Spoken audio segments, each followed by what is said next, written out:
My parents sabotaged my medical school scholarship to protect my sister's ego. So I exposed their fraud to my billionaire grandpa, and he annihilated Dad's empire. My parents secretly submitted fraudulent financial documents to destroy my medical school scholarship so I'd be forced to attend my twin sister's mediocre college. So, I exposed their fraud to my ruthless grandfather, and he publicly annihilated my father's empire before I delivered the final, humiliating blow on a stage in front of hundreds. I'm Julian. I was 18 years old when my parents systematically tried to destroy my future because my twin sister, Chloe, wasn't as academically gifted as I was. Before I tell you about the incredible moment of public humiliation that finally shattered their control and set me free, let me give you the background. It all detonated on a rainy Thursday afternoon in April.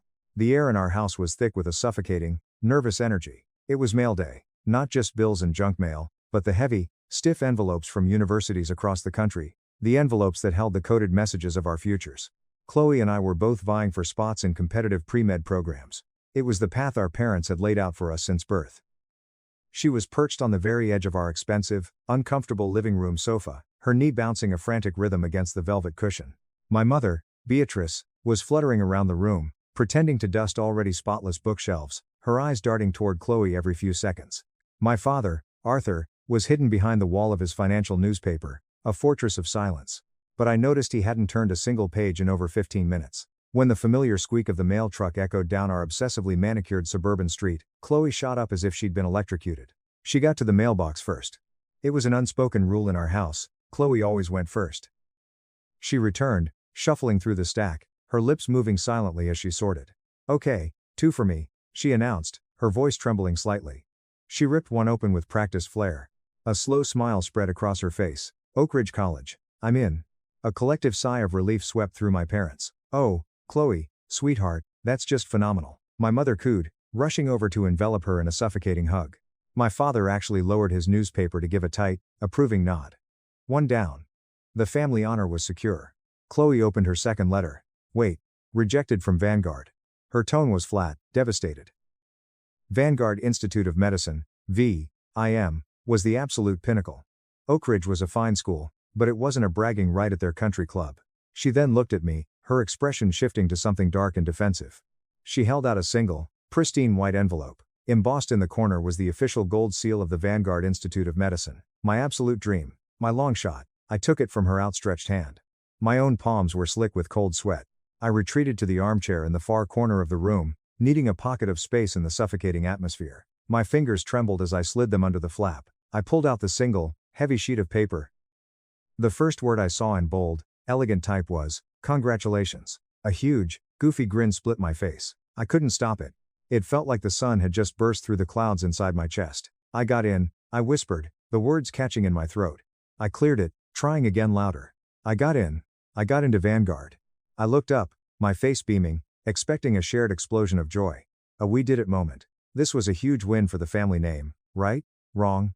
So incredibly wrong. The room had gone utterly, unnervingly silent. My father's newspaper was back up, a shield of total indifference. My mother's celebratory smile had evaporated, replaced by a mask of strained concern directed solely at Chloe, whose face had crumpled as she stared at her own thin rejection letter from the exact same institution. My mother finally broke the silence, her voice a travesty of forced brightness. "Oh, well, she said, her eyes flitting toward me for a millisecond before locking back onto Chloe. "At least one of you got some good news today." It wasn't a congratulations, it was a damage report. My life-altering achievement was framed as nothing more than a consolation prize for my sister's disappointment. My success was an inconvenience they now had to manage. That night, after a dinner eaten in near total silence, I tried to talk to Chloe. I knocked on her door. "Chloe, you okay?" "Just leave me alone, Julian." Her voice came back, muffled and thick with bitter resentment. Defeated, I headed to my own room. I thought the worst of it, the acute awkwardness, was over. But as I passed the top of the stairs, I heard their voices low, conspiratorial tones drifting up from my father's locked study. I froze, melting back into the shadows of the hallway. It will be a complete and utter disaster for Chloe's psyche if she has to watch Julian succeed at that level first. My mother's voice was a venomous hiss. "She's so fragile right now, Arthur. Seeing him at a top-tier medical school, while she's just at Oak Ridge, it will crush her." My father's reply was colder, stripped of all emotion. It was the voice he used for hostile corporate negotiations. "I agree. It's an unacceptable outcome. We have to do something." I backed away from the stairs, A chill creeping down my spine that had nothing to do with the drafty hallway. Do something. What in God's name did that mean? I didn't have the answer then. But that quiet, menacing promise was the opening salvo in a war I never knew I was supposed to fight. A war for my own future, waged against my own flesh and blood. To really understand why my achievement was treated like a declaration of war, you have to understand the soil it grew in. My family wasn't just a family, it was a monarchy, and Chloe was the chosen heir. I was, at best, a member of the court, and at worst, a court jester whose only job was to make the princess feel better about herself. This wasn't a new development. It was the bedrock of our entire childhood. Chloe was the sun, I was a minor planet caught in her gravitational pull. She was vibrant, social, and effortlessly charming. I was the quiet one, the observer, the kid who would rather take apart a broken toaster than be the center of attention. Our parents interpreted this difference not as personality, but as a hierarchy. She was the one to be showcased, I was the one to be managed. Every milestone was carefully orchestrated to ensure Chloe's ego remained intact. Take our 10th birthday, for example. I had been obsessed with biology for months. All I wanted was a high-powered microscope. I had circled one in a catalog, a beautiful, professional-grade starter model, and left the catalog on the kitchen island for weeks. Chloe, in a fleeting phase, had decided she was into jewelry making. On our birthday morning, the living room was filled with gifts. Chloe's pile was a mountain of brightly wrapped boxes. Mine was a small, modest hill. She tore into hers, revealing expensive beads, silver wires, a professional kiln, my parents oohing and aahing at every reveal. Then it was my turn. I opened my gifts, clothes, a new backpack, some novels. All nice things, but no microscope. I swallowed the lump in my throat and tried not to let my disappointment show. And one more for the birthday girl, my dad announced, pulling a large, heavy box from behind the sofa. It was the microscope, my microscope. He presented it to Chloe with a grand flourish. She looked at it, completely bewildered. A microscope? What am I supposed to do with this? My mother knelt down, her smile perfectly practiced. Well, honey, we know Julian loves this stuff. We thought it would be a fun thing for you two to do together. You can be the project manager.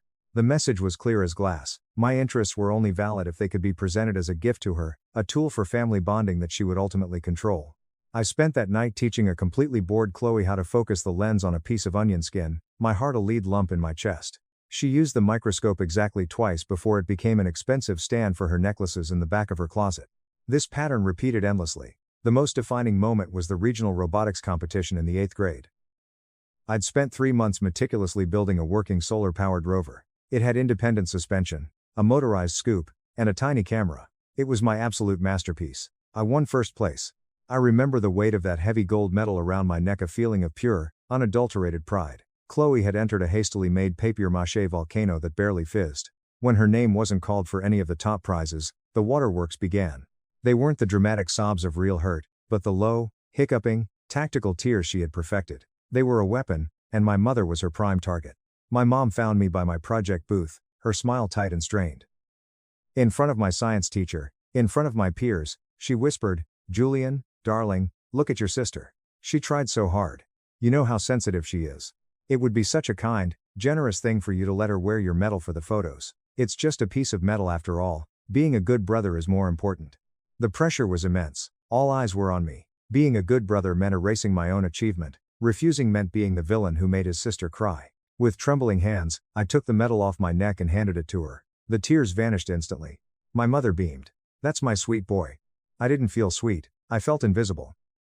My only true refuge was in the world of academics. It was logical, it was fair. The laws of physics didn't care who your parents liked more. It was in my AP biology class that I found a real ally, Dr. Sterling. He was a retired neurosurgeon who taught high school biology because, as he put it, he wanted to shape minds before they got ruined by the ego of medical school. He was sharp, intimidating, and he didn't suffer fools. And for some reason, he saw me. He saw the extra research I did, the questions I asked that went way beyond the curriculum. One afternoon, he kept me after class. The room was empty, smelling of whiteboard markers and formaldehyde. "Julian," he said, leaning against his heavy oak desk. "You have a mind for this. A real intuitive grasp of complex biological systems. It's not something you can teach. You either have it, or you don't." He paused, his eyes searching my face. "Tell me something, your parents, are they fostering this?" I felt a flush of heat creep up my neck. They want us to be doctors," I mumbled, the us hanging heavily in the air. "Doctor?" Sterling nodded slowly, a deep, sad understanding in his gaze. "I see, the royal we." He reached into his worn leather briefcase and pulled out a thick, Intimidatingly dense medical textbook, Netter's Atlas of Human Anatomy. This was my companion through my first year of med school. It's yours now. Don't tell your parents. Don't tell anyone. Just read it. Absorb it. Let it be our secret. And that book became my holy text. I would spend my lunch hours hidden in a dusty study carrel in the back of the school library, absorbing every page. My parents, meanwhile, were sinking a small fortune into elite private tutors for Chloe. Tutors who would arrive in expensive cars, tutors my mother would boast about at her tennis club. Chloe is working with Dr. Vance from the university. She'd say loudly, he thinks she has tremendous promise. I wasn't jealous of the tutoring itself. I was gutted by the blatant disparity in investment. They were betting on her. I was expected to figure it out entirely on my own. It was Dr. Sterling who pushed me to apply to Vanguard Institute of Medicine. I thought it was a joke. They don't accept kids like me, I'd argued. What? Kids who are brilliant but don't have a cheering section at home? He countered with a wry smile. Sometimes, Julian, that's exactly who they're looking for. Talent like yours has to carve its own path. Never, ever depend on the good graces of others to validate your worth. Your worth is inherent. Remember that. My other anchor was my older brother, Liam.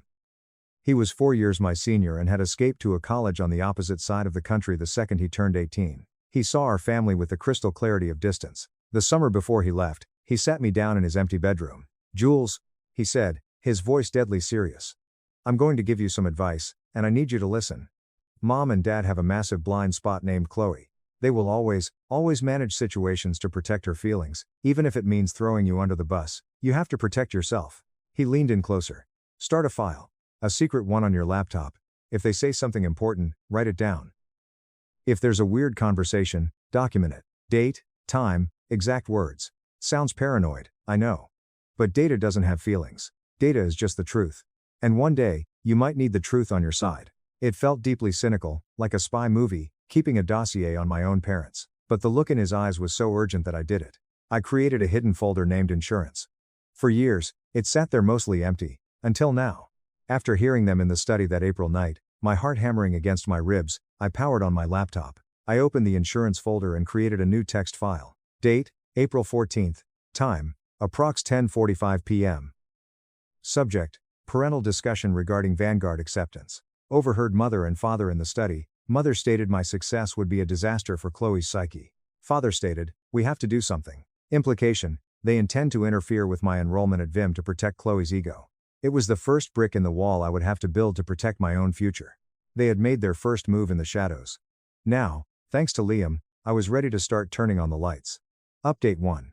The weeks following that night were a masterclass in psychological warfare. My parents didn't confront me directly. That would have been too honest. Instead, they waged a campaign of strategic neglect, designed to wear me down. Every time I brought up Vanguard, or a housing form I needed signed, or a question about the financial aid portal, the conversation would be deftly suffocated.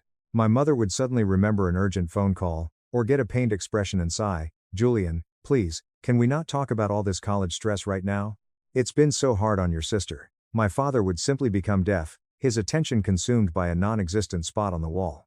They were trying to make my future so inconvenient to discuss that I would simply give up. Chloe leaned into her role as the fragile victim perfectly. She would sigh dramatically whenever I walked into a room. If I mentioned a book I was reading, she would murmur just loud enough for our parents to hear, it must be nice to be so naturally smart without having to try. It was a performance, and my parents were her captive audience.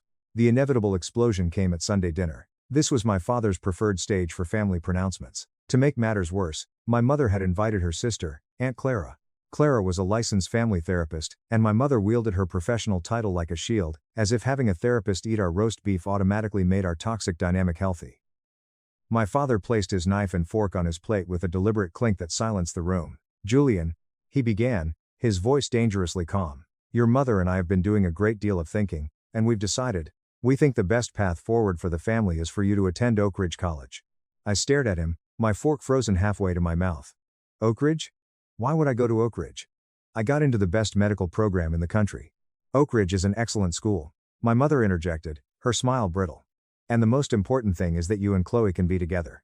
You can support each other. It's a built-in support system. Support her. I translated the words in my head. What she means is, I'll be her built-in tutor. Her academic life raft. I don't need a support system, I said, forcing my voice to remain perfectly even.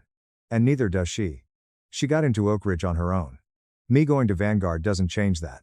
Don't be deliberately obtuse, Julian. My father's voice gained a hard, jagged edge. This isn't just about academics.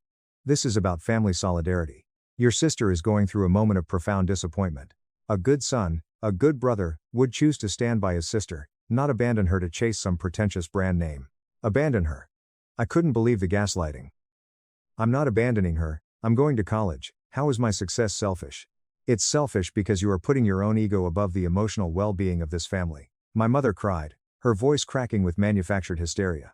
All of our friends at the club, they'll all be asking, where are the twins going? What are we supposed to tell them? That one ran off to an Ivy Tier school and the other one didn't?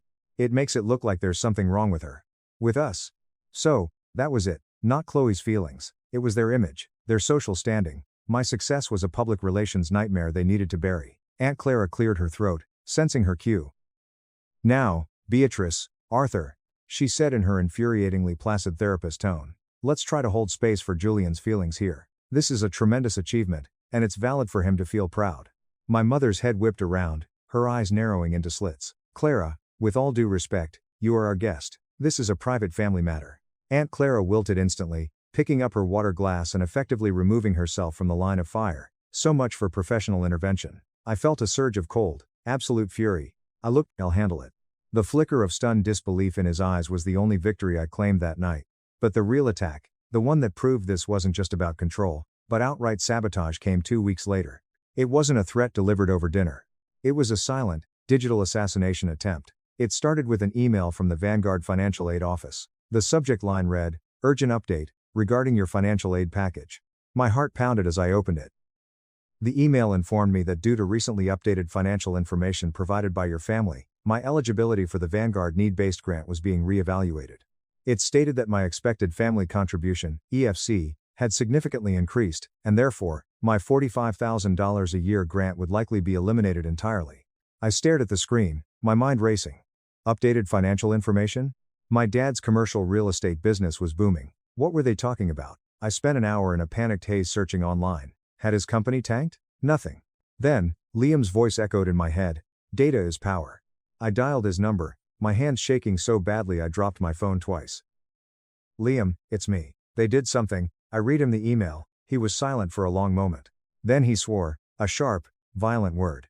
Those absolute bastards, he breathed. Jules, they didn't lose money. They lied. What do you mean they lied? There's a loophole, he explained, his voice a mix of fury and chilling, analytical calm. Parents can submit a professional judgment request to a financial aid office claiming a sudden, drastic change in circumstances. Job loss, high medical bills, or massive business deductions. Dad is self-employed, he probably submitted an amended Schedule C, showing massive, fabricated business losses for the current quarter. They're deliberately tanking your financial aid package from the inside. The sheer, calculated malice of it took my breath away. This wasn't a crime of passion. This was a premeditated, strategic strike designed to make my dream financially impossible.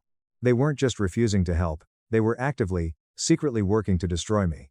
Why? Was all I could whisper. Because if you can't afford Vanguard, you have to come crawling back to them, Liam said grimly. You have to accept their terms. You have to go to Oak Ridge. They're taking all your other choices away. Jules. This is war. I hung up the phone and ran to the bathroom, dry heaving into the sink. My body convulsed from the sheer shock and betrayal. After a few minutes, I splashed cold water on my face and looked at my reflection. My eyes were bloodshot, my face pale. But behind the fear, I saw a flicker of something else. A hard, diamond-cold anger that burned away the panic. I walked back to my room, sat at my laptop, and opened the insurance folder. I saved a PDF of the email. I documented the phone call with Liam. I was no longer a son. I was a plaintiff building an airtight case against my own blood. The next morning, I made the most terrifying phone call of my life. I called the Vanguard Financial Aid Office. I was an 18-year-old kid about to accuse my wealthy, highly unusual and delicate accusation. Legally, since they filed the paperwork, we have to process it. My heart sank. The legal wall. However, she continued, the integrity of our aid process is paramount. Please hold. The hold music was a tinny classical piece that grated on my raw nerves. Each second felt like an hour. But the voice that returned was not hers. It was a man's, deep and authoritative. Julian, this is Dr. Mehta, the Director of Admissions and Financial Aid. I pulled your file. I remember your application personally. Your essay on CRISPR technology was one of the most insightful I've read this decade. We want you at Vanguard. His voice was incredibly validating. Given the severity of your claim, and the fact that you are legally 18, I am personally placing a temporary freeze on any changes to your package. The grant you were offered is secure for now. We will require a formal, notarized statement from you to permanently seal the file against further parental amendments. I had won the battle. The grant was safe. But it only covered half the cost. The rest was a vast, terrifying ocean of debt I had no way to cross. My father's threat to cut me off was still a loaded gun pointed at my head. I knew my next move. Update 2. That Saturday, I drove 2 hours out of the city to my grandparents' estate. Margaret and Winston Evans were cut from a completely different cloth than my father. My grandfather had built a massive manufacturing and real estate empire from a single machine shop. They were pragmatic, razor-sharp, and valued grueling hard work above the flimsy currency of country club social standing. They had always been kind to me, but distant. Today, I was going to force them to see me. I didn't show up crying. I didn't show up complaining. I showed up wearing a suit, carrying a leather briefcase Liam had mailed me. I sat them down in their sun-drenched library, the room smelling of old paper and lemon polish. I'm not here to complain about my father, I began, my voice clear and steady. I'm here to present a business proposal. I opened the briefcase and laid everything out on the mahogany table. My acceptance letter to Vanguard, the fraudulent financial aid email, the W-2s and tax documents I had quietly copied from my father's unlocked home office, the insurance file detailing the conversations. Then, I presented a detailed, line-item spreadsheet. I had calculated everything down to the penny: tuition, double occupancy dorm fees, meal plans, textbooks, even a budget for laundry and subway passes. I am not asking for a gift, I said, looking my formidable grandfather directly in the eye. I am asking for a loan. I have drafted a legal contract here. It proposes a 6% interest rate, and stipulates a repayment plan beginning 6 months after my medical residency ends. I am asking you to be my angel investors. My grandfather, Winston, a man who routinely negotiated $100 million deals, picked up my spreadsheet. He studied it without a word, his face a stern, unreadable mask. My grandmother, Margaret, who had managed the company's books for 40 years, read my homemade loan contract, her lips pressed into a thin line. The silence was deafening. If they said no, my dream was dead. Finally, my grandfather placed the paper down. He looked at my grandmother, exchanging a long, silent look that contained 1,000 unspoken words. Then he turned his piercing gray eyes to me. Your father, Winston said, his voice a low, gravelly rumble, always had a weak spine. He cared more about the shine on his shoes than the dirt on his hands. He forgot that a man's worth is what he builds, not what he pretends to be. My grandmother folded the contract and pushed it back across the table. We will not be your investors, Julian, she said. My stomach plummeted through the floor. Because an investment implies a risk, she continued, a small, sharp smile touching the corner of her lips. And you, my dear boy, are not a risk. You are the surest bet in this entire room. She paused, letting the relief wash over me. We will not give you a loan. We will, however, be establishing the Julian Evans Educational Trust. It will be funded tomorrow to cover your entire educational and living expenses for the next 8 years of your medical training. The funds will be dispersed directly to you, under your sole legal control. Think of it as an advance on your inheritance. An investment in a legacy of competence, rather than the legacy of appearances your father is so desperate to maintain. I was floored. Utterly speechless. I just stared at them, my mouth agape. My grandfather stood up, walked over to the antique telephone on his desk, and dialed a number from memory. Marcus, he barked into the receiver. Listen to me. I am instructing you to immediately liquidate my entire equity position in the Kensington Plaza project. Yes, all of it. I want it done by market close on Monday. No, the market fundamentals are fine. My personal priorities regarding my son have shifted. That's all you need to know. Make it hurt. He hung up the phone. He hadn't yelled. He hadn't threatened. In a single, calm, 60-second phone call, my grandfather had just pulled $12 million of vital funding out of my father's most prestigious, career-defining commercial real estate project. It was a declaration of war, fought not with angry words, but with the cold, brutal, world-ending language of capital. A message my father would understand perfectly. Update 3. The first year at Vanguard was like stepping out of a suffocating, black and white movie into glorious technicolor. For 18 years, my world had been a claustrophobic stage where I played a supporting character I never auditioned for. Here, I was just Julian. I was surrounded by brilliant people who didn't know my sister, didn't care about my parents' country club, and only cared about the work. I found my tribe immediately: Maya, a whip-smart girl from rural Oregon, and Elias, a hilariously cynical guy from Chicago. We bonded over a disastrous organic chemistry lab where we nearly set a fume hood on fire. Academically, I was thriving. The years I'd spent teaching myself from Dr. Sterling's stolen textbook gave me a massive advantage. I found a new mentor in Dr. Eris, a brilliant, no-nonsense researcher who offered me a coveted spot in her lab studying CRISPR applications for Huntington's disease. I was doing real science. Meanwhile, the silence from my parents was absolute. My father's prized Kensington project had completely stalled after my grandfather pulled the funding, becoming a massive public embarrassment in his social circles. According to Liam, the atmosphere at home was apocalyptic. They had tried a few last-ditch efforts, a guilt-laden voicemail from my mother, a terse email from my father offering to reconsider his stance if I apologized. I deleted both. Their power over me was gone, and they were terrified of it. I thought it was all over, but the universe had one last, spectacular act of karma in store for me. In late May, I received an email informing me I had been selected as the sole recipient of the Dean's Award for First-Year Research Excellence. It was a massive honor, and it came with a presentation at the prestigious, black-tie annual Vanguard Gala. Out of a deeply ingrained, frankly stupid sense of familial obligation, I emailed my parents to tell them. I expected them to ignore it, but I underestimated their obsession with appearances. This was a command performance. They had to show up, dressed in their finest, and play the role of the proud, supportive parents to quell the rumors spreading through their social circles about their estranged son. The night of the ceremony was surreal. The grand ballroom of the downtown hotel was dripping with crystal chandeliers, filled with the intellectual and financial titans of the medical world. I saw my parents near the back, holding champagne flutes, their faces arranged in masks of pleasant interest. My father in his tailored tuxedo, my mother in a tasteful designer gown. They looked like perfect strangers playing a part. When my name was called for the research award, I walked up to the massive stage, shook the dean's hand, and accepted the heavy glass plaque. I looked out into the crowd and saw my parents clapping politely, their smiles as brittle as spun glass. They had done their PR duty, but the night was far from over. The dean returned to the podium. And now, his voice boomed through the sound system. It is my distinct honor to introduce our keynote speaker. He is a pioneer in neurosurgery, a Vanguard alumnus, and a dedicated philanthropist. Please welcome Dr. Robert Sterling. My head whipped around so fast my neck cracked. Dr. Sterling. My high school biology teacher. He walked onto the stage, exuding calm, unshakable authority. He scanned the audience, and for one brief, electric second, his eyes met mine. He gave me a tiny, almost imperceptible nod. A secret message just for me. He began his speech, speaking of innovation and the future of medicine. Then, his tone shifted, becoming deeply intimate. But the greatest challenge for any brilliant student, he said, his gaze sweeping over the room of wealthy donors, is not always found in a laboratory. Sometimes, the most daunting obstacle is simply surviving the people who are supposed to protect you. A hush fell over the room. Out of the corner of my eye, I saw my parents. They were no longer smiling. This year, I launched the Sterling Foundation Scholarship, he continued, his voice ringing with passion. It is a full ride, 4-year endowment designed to champion a student who has faced down profound adversity and simply refused to be denied their destiny. In reviewing the applications, one story seized our attention. A young man with staggering intellect, who wrote not of poverty, but of a silent, psychological war fought within his own home. The air in the ballroom was so thick you could choke on it.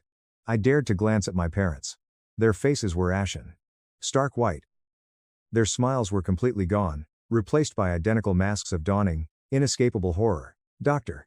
Sterling hadn't used my name yet, but he was painting a vivid, undeniable portrait of their abuse for a room full of the exact elite peers my parents spent their lives trying to impress. This young man's parents actively conspired to submit fraudulent financial documents to this very university to destroy his scholarship, simply because his brilliance was inconvenient to their preferred family narrative. Dr. Sterling's voice echoed like thunder. Gasps rippled through the crowd. He fought back with nothing but the truth and an unbreakable spirit.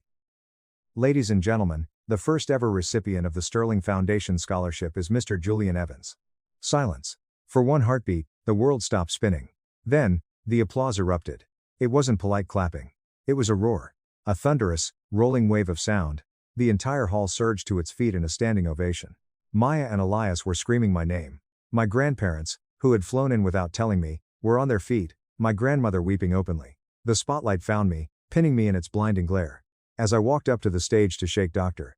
Sterling's hand, I looked out into the sea of faces and found my parents. They were standing, they had no choice.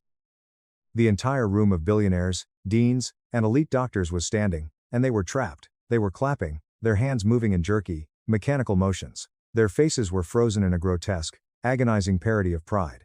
They were trapped in a public nightmare of their own making, forced to participate in the deafening public worship of the very sun they had tried to break. Dr. Sterling grasped my hand firmly. He leaned in close, his voice a fierce whisper. You carved your own path, Julian, now go blind them with your light. That was my victory. It wasn't a quiet argument in a living room.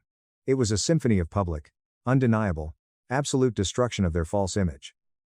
Later that night, my phone buzzed. It was my father. I swiped to answer, feeling nothing but cold calm. Julian, his voice was hollow, stripped of all its booming authority. It was the voice of a man utterly defeated. That was quite a spectacle tonight. Your mother is inconsolable. That man. He made us look like monsters. He told the truth, Arthur, I replied, my voice even. He just did it in a ballroom instead of a courtroom. He was silent. He wanted me to scream, to rage, to give him an opening to call me hysterical. I denied him the battle. What do you want, Dad? I asked. I want my family back. I want things to go back to how they were. That's never going to happen, I said, with absolute finality. The dynamic where my worth is a sacrifice for Chloe's ego is dead. The parents who forged federal documents to ruin their son's life are dead to me. If you ever want a relationship with me, it will be on my terms. As an adult, you will respect me, or you will never speak to me again.